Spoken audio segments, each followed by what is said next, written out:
Saludos en Cristo, bienvenidos a este canal. El vídeo que quiero hacer hoy es una respuesta a Ana para María Santísima, que hizo hace 3 días una pregunta en su sección de comunidad, ¿vale? Y yo me veo pues llamado a contestar, ¿no? Dice así, pregunta seria. Pregunta para todos los sacerdotes y laicos que aceptan y tienen a Bergoglio por papa. ¿Cómo funciona esto de que Bergoglio es papa legítimo, pero le critican y le resisten lo que hace y dice? Si es papa, ¿por qué le contradicen y le desobedecen? Ustedes alegan o utilizan la idea de que los papas se pueden equivocar, pero que eso no significa que dejen de ser papas y que por eso aceptan a Bergoglio por muy hereje que se torne. ¿Hasta aquí voy entendiendo bien? Imagino que tendrán en cuenta que naturalmente un papa no puede equivocarse en doctrina y moral porque sería un hereje, y un hereje no puede ser papa, así que ¿en qué quedamos pues? Luego, ustedes lo aceptan, pero lo critican y lo resisten porque reconocen que se está equivocando. ¿Voy bien? Lo más coherente sería que si lo aceptan como papa tendrían que aceptarlo realmente con todo y lo que es y lo que conlleva. Si ustedes aseguran que es papa, no puede contraargumentarle ni contradecirle, es el papa. No pueden estar en que a veces sí es papa y a veces no, y depende de lo que diga o haga, y un día sí, otro día no, etc. Esto resulta especialmente peligroso y sumamente confuso para los fieles, sobre todo cuando son sacerdotes los que toman esta posición, porque están expandiendo la confusión al resto del rebaño, el cual tienen encomendado para cuidar y llevar por el camino de la verdad. Es una tremenda incoherencia criticar y resistir al que tienen por papa, y en la misma instancia defenderlo porque es el verdadero papa. Papa se debe aceptar porque el Papa es el vicario de Cristo, es la figura de Cristo en la tierra. No pueden compartimentar lo que les gusta y lo que no. Eso es formar una nueva creencia. No se puede tener doble posición o doble cara. Si es Papa se acepta, se obedece y si está en comunión con él. Si no lo es, se rechaza completamente y se busca la verdad y quizás preguntarse, si él no es Papa, entonces ¿quién es? Para fortuna del que quiera buscar la verdad, por gracia de Dios hay Papa verdadero y el Papa es Benedicto XVI. El tiempo es corto, deberíamos de posicionarnos de una vez por todas y buscar la verdad a toda costa. Seamos valientes y sigamos a Cristo, aunque sea costoso para nosotros. Al final tendremos la gran recompensa por permanecer fieles a Cristo y a su verdadera Iglesia. Bien,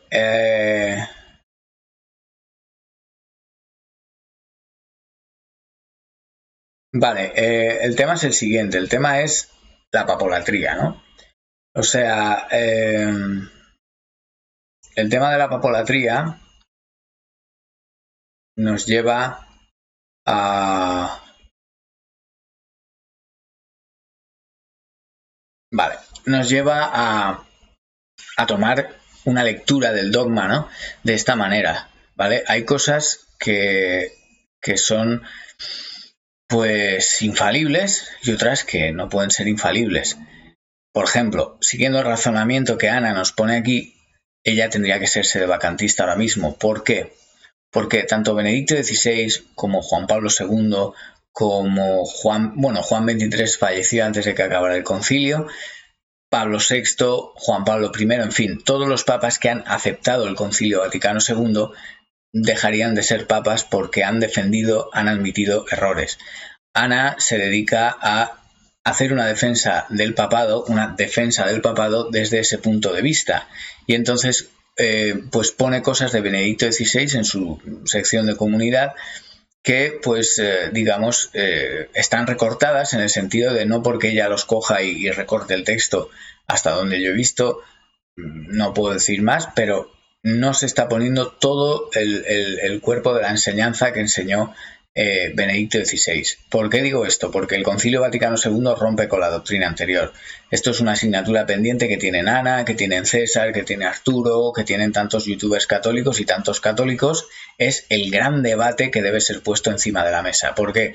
Porque el Concilio Vaticano II, siendo un concilio pastoral, aunque Pablo VI intentó hacerlo después que no fuera pastoral y fuera de obligada sujeción para todo el orbe católico, pues enseñaba el error. ¿Esto qué significa con enseñar tendencia al error? Pues que rompía con la tradición de la Iglesia en varios puntos.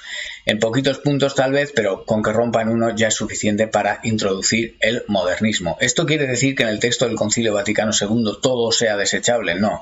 ¿Por qué? Porque cuando en el texto del Concilio Vaticano II se afirma una verdad de la Iglesia o un dogma, lo que sea, eso está bien y eso sigue teniendo valor. El tema aquí es que la doctrina no se puede cambiar y siempre que la doctrina es, digamos, ratificada, pues eso está bien. Lo haga uno, lo haga otro, lo ha hecho Benedicto XVI, como Ana pone en su pestaña de comunidad, lo ha hecho Juan Pablo II, lo ha hecho Pablo VI, lo ha hecho Juan Pablo I, lo ha hecho Juan XXIII, lo ha hecho Francisco también en ocasiones, y eso siempre está bien. Había un dicho que era la verdad es la verdad, la diga Agamenón o su porquero. ¿Por qué? Porque la verdad es la verdad, se defiende sola y no se puede cambiar. Lo que sí se puede hacer es crear una especie de es aventar los humos de una falsa doctrina y que esos humos se eleven en torno a la verdad y de alguna manera eclipsarla. Eso se puede hacer. Se puede hacer ¿cómo? Dejando de predicar la verdad y predicando esa doctrina o pseudodoctrina, a veces pues conservando algunas cosas de la verdad y otras veces pues exponiendo unas nuevas, ¿no? Pretendidamente como un camino pastoral, etc. Este mensaje es para Ana, pero es para cualquiera que piense así. El Concilio Vaticano II en su letra tiene cambios con la doctrina anterior. El ejemplo más claro es la libertad religiosa. Se le confiere a cada hombre el derecho a profesar la religión que quiera abiertamente, públicamente. Una consecuencia histórica de esto fue que Francisco Franco pues tuvo que cambiar la ley en España que prohibía el culto público de otras religiones para permitir el culto público de otras religiones, y esto fue pues a consecuencia del Concilio Vaticano II. Ese fue el motivo central y fundamental de que Franco cambiara la ley, porque Franco era católico y España era un estado confesional, por lo tanto tuvo que cambiar la ley. Que esto estuviera bien, que esto estuviera mal, bueno, vamos a dejarlo ahí. Pero lo cierto es que se rompe con la tradición de la Iglesia, la cual condenaba que se le diera derechos al error. Es decir, el error es la religión que no es la de Cristo, que es la falsa religión, y la podemos encontrar expresada en el hinduismo, el budismo, etcétera, de tantas maneras, ¿no?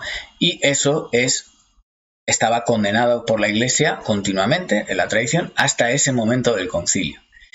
¿Qué pasa? Que el concilio lo aprueba, pero en realidad sigue condenado. Es decir, la doctrina tiene un principio de no contradicción. ¿Y esto es por qué? Porque el Espíritu Santo guía a la Iglesia. Por lo tanto, lo que siempre ha sido no puede ahora convertirse en sí. Y viceversa. Esto en el caso de Francisco, por lo menos, lo vemos con el tema de la doctrina sobre la pena de muerte. Siempre ha sido sí. Ahora él la cambia y dice que radicalmente no puede ser. Por lo tanto, no. Esto que da a entender, y esto lo he visto yo en algunos foros progresistas, que al fin y al cabo es modernismo como los conservadores, pues nos dicen que si la doctrina de la pena de muerte ha cambiado, la Iglesia puede cambiar su doctrina en otras cosas. ¿Vale? Pero el tema aquí es el siguiente. En un momento, con que cambien una sola cosa, ya entramos en un paradigma modernista. Y si cambió en el tema de la libertad religiosa con el Concilio Vaticano II, y Ana, de nuevo te lo digo, vete a la letra del concilio, observa, lee el concilio y lee toda la tradición anterior y lo vas a ver claramente. No es una opinión mía, es lo que pone en el texto, ¿vale?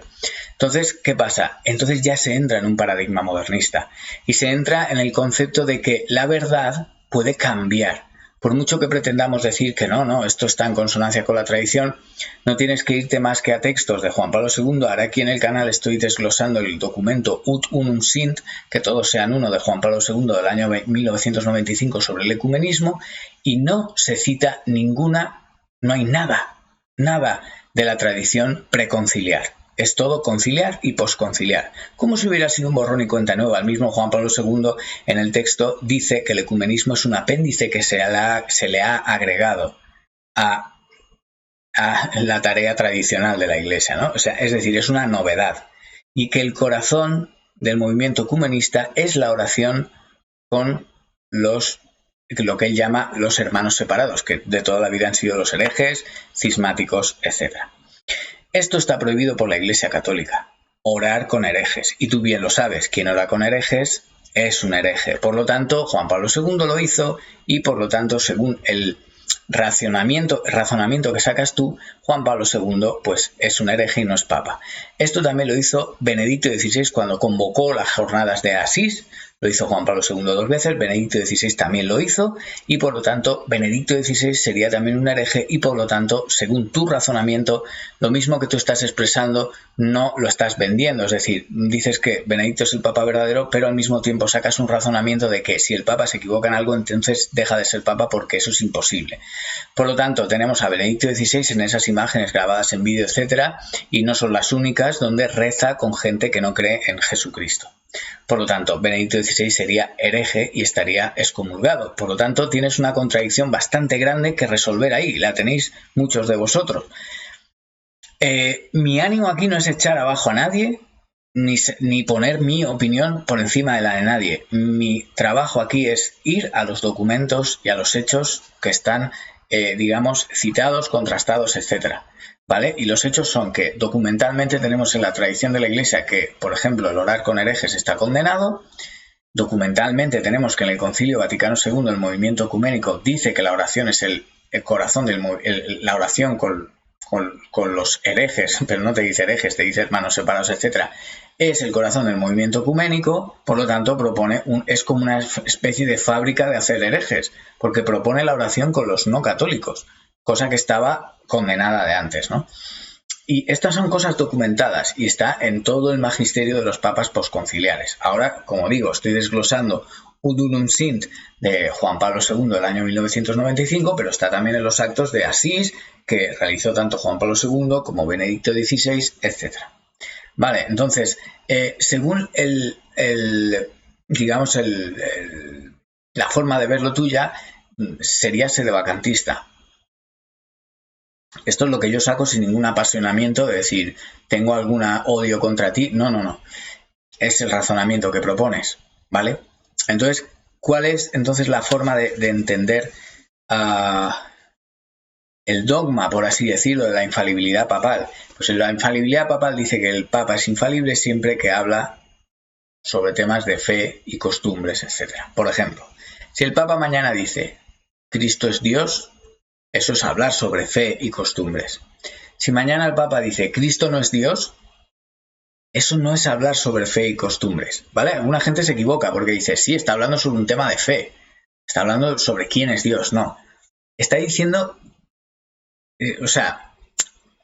está, digamos, diciendo una frase, voy a decirlo así porque no me vienen palabras mejores, está hablando de no fe, ¿vale? O sea, para que me entiendas, el Papa dice, Cristo es Dios, eso es fe. Si el Papa dice, Cristo no es Dios, eso es no fe. Por lo tanto, no es infalible en eso. No se trata de que entendamos el dogma como una especie de, el Papa se levanta cualquier día, nos dice cualquier cosa, cuidado, y ya tenemos que obedecer. No.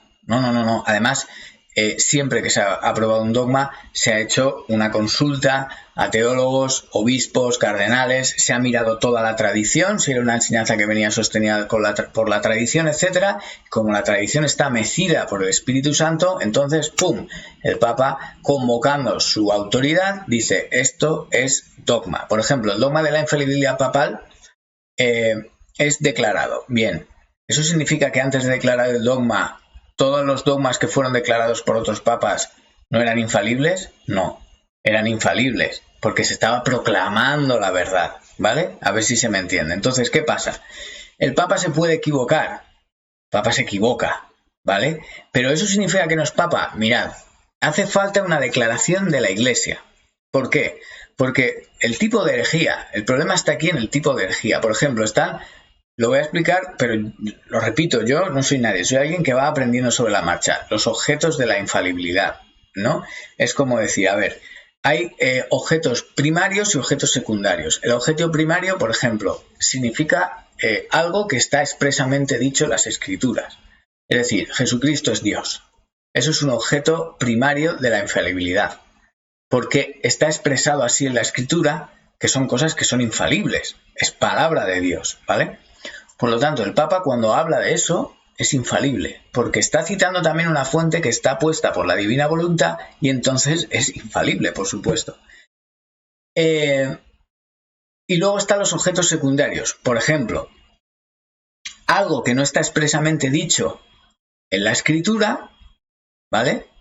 Pero que se deriva y es necesario a partir de lo que sí está expuesto. Por ejemplo, Cristo es Dios.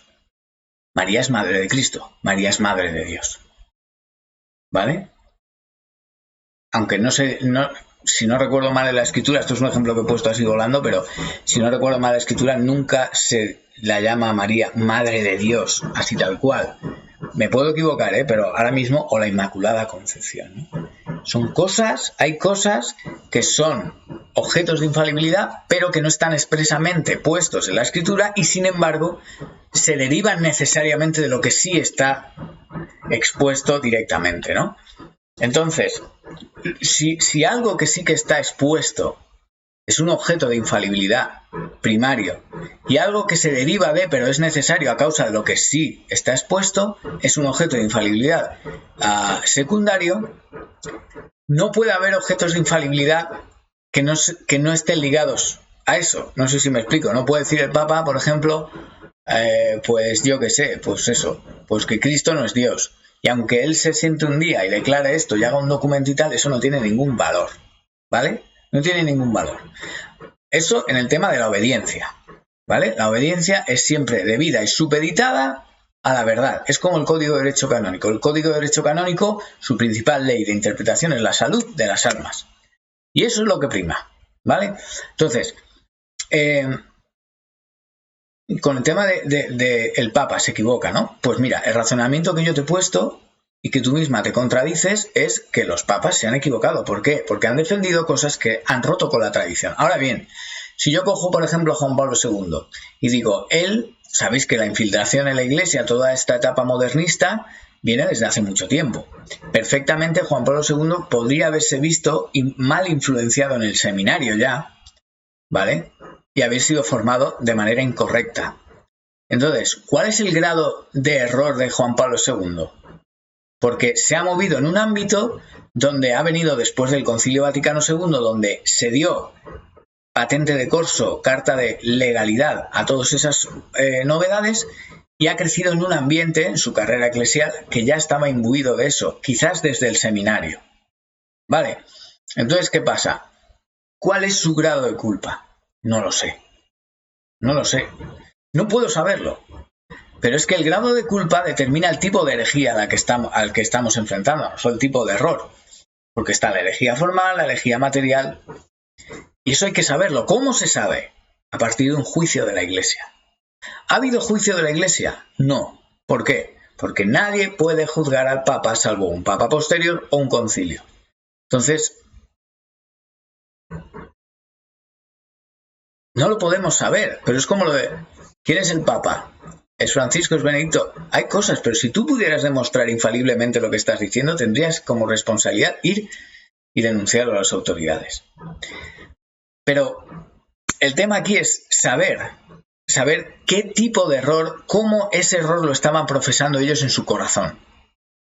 Venía ya de formación y por lo tanto han crecido en el engaño, y sabéis que el engaño viene desde hace mucho tiempo. Alguno me dirá, ¿eres un ingenuo por decir eso? Puede ser, pero es que yo no lo sé. Y como no lo sé, yo digo lo que está mal. Digo lo que está mal.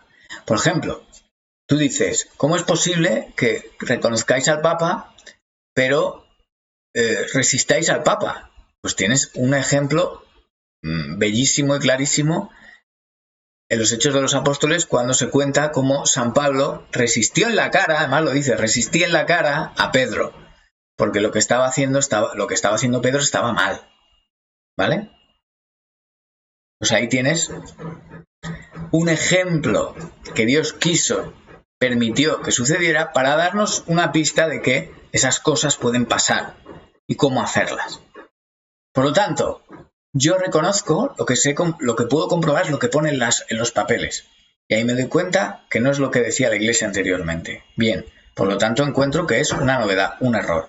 Veo que esto está defendido por todos los papas posconciliares que en la mayoría de sus documentos citan al concilio o al posconcilio, pero casi nunca citan el magisterio anterior, que es de 1965 años, nada menos. No. Por lo tanto, veo que esos errores vuelven a aparecer en muchos documentos de esos papas posconciliares. Por lo tanto, saco la conclusión de que esos papas postconciliares estaban en el error. Ahora, igual que puedo contrastar lo documentado, saber cómo profesan ese error, qué tipo de error es en su corazón, no lo puedo saber. No lo tengo documentado. No puedo saber cómo ellos han llegado a ese error. ¿Ha sido intencionalmente? ¿Ha sido por negligencia? No lo sé. Como no lo sé, la prudencia me llama ¿a qué? A resistir ese error. ¿Por qué? Porque hoy en día ese error está haciendo estragos. Y está haciendo estragos a nivel mundial y públicamente. Por lo tanto, mi resistencia al error debe ser mundial y pública. ¿Para qué? Para intentar frenar el mal, para intentar frenar proporcionalmente el mal que se está extendiendo. Y ya está. Es así de simple. Es así de simple. Porque hay una cosa que se llama prudencia. Prudencia. Y sin embargo, tú me dirás, eres un tibio porque estás llamando a la prudencia. Bueno, déjame decirte algo. El demonio ha cogido el modernismo, que es su gran arma, y lo ha dividido en dos bandos. Conservadores y progresistas. Esto quiere decir que hay dos velocidades de modernismo, de revolución. Una más lenta, que quizás a veces se frena del todo, o a veces incluso intenta hacer un poco marcha atrás, y otra desenfrenada que va directa. Lo que hemos visto ha sido papas conservadores y papas progresistas. Conservadores, Juan Pablo II y Benedicto XVI. Progresistas, Francisco Pablo VI. Pero, ¿qué sacamos de eso? Lo mismo. Todos y cada uno de ellos tienen un denominador común, que han aceptado y han promovido los errores que están en el Concilio Vaticano II. Y eso es comprobable solo mirando los documentos de uno y de otro. Yo no puedo comprobar lo que hay en el corazón de cada uno, porque no soy Dios. Solo puedo comprobar los documentos, y en base a esos documentos es donde monto mi defensa, mi resistencia, etc. No puedo ir más allá. No puedo ir más allá, porque no tengo los datos. Y como no los tengo, me freno. Y digo, ¿quién es el Papa? Pues mira, yo no lo sé, porque yo no estaba dentro de los pasillos vaticanos donde se supone que no lo sé. Hay indicios, sí, pero no lo sé. Y ahora tú me dices, es que no hace falta todas esas pruebas porque sabes que si este hombre, Francisco Bergoglio, está profesando este error y tal, entonces es que no es Papa. Ese es un razonamiento que tú haces en base al dogma, una interpretación del dogma que yo creo que no es correcta. Pero es que tú misma te contradices, porque al decir eso, oye, documentalmente se puede comprobar que todos los papas después del Concilio Vaticano II han defendido cosas que van en contra de la tradición anterior. Algunas, no todas, pero algunas sí. Y esto viene por el Concilio Vaticano II. Entonces, según tu razonamiento, ninguno de ellos es papa, porque todos defendieron el error. Y tú me dices, ¿cómo vas a ver? Tú es que te cae mal Benedicto, no sé qué. No me cae mal Benedicto. Yo cojo los documentos de Benedicto o Juan Pablo II y cojo el concilio y veo que están citados, que se solapan, que hay una simbiosis. Y cojo esa simbiosis y la pongo al lado de la tradición anterior y veo que se contradicen. Si algo en 1965 años no se ha contradicho, y yo ahora encuentro que desde el 1965 hasta hoy sí que hay un magisterio que en algunos puntos se contradice con el anterior, ¿yo qué tengo que pensar? ¿Yo qué tengo que creer? Obviamente tengo que creer lo anterior. Pero eso no me lleva a mí a descalificar y decir, no, este no es papa. ¿En base a qué? ¿A alguien que dijo un hereje no puede ser papa? Bien, pero hay que saber qué tipo de herejía tiene. Porque hay tipos de herejía que enseña la Iglesia que eximen. Eximen. O se pueden contravenir. ¿Y eso cómo se hace? Con un juicio. Pero ¿qué pasa? Que nadie puede juzgar al papa. ¿Vale? Pero sí se le puede... En la tradición no está que se pueda juzgar al Papa, pero en la tradición sí está que se ha de resistir al error, aunque venga del Papa. Y tienes ejemplos, como San Pablo resistió a San Pedro cuando ya era Papa. Y hay otros ejemplos. Por lo tanto, esta es la respuesta que te hago sin ningún tipo de animadversión, sino deseando que dejes de leer tantas revelaciones privadas y simplemente cojas, en vez de coger citas de aquí y allá de Benedicto, de sitios web o donde sea, cojas los documentos enteros de Benedicto, cojas el Concilio Vaticano II entero, te lo leas todo y lo compares con la tradición anterior. ahí vas a encontrar que hay una contradicción. Y te he puesto el ejemplo de Franco, que es un ejemplo histórico de políticas que tuvieron que cambiar en base a los cambios. Si el Concilio Vaticano II no hubiera cambiado, Franco no hubiera tenido que cambiar la ley. Ahí tienes una prueba de tantas. Yo sé que la verdad duele mucho la verdad, pero es lo que nos ha tocado vivir. Qui sunt Deus.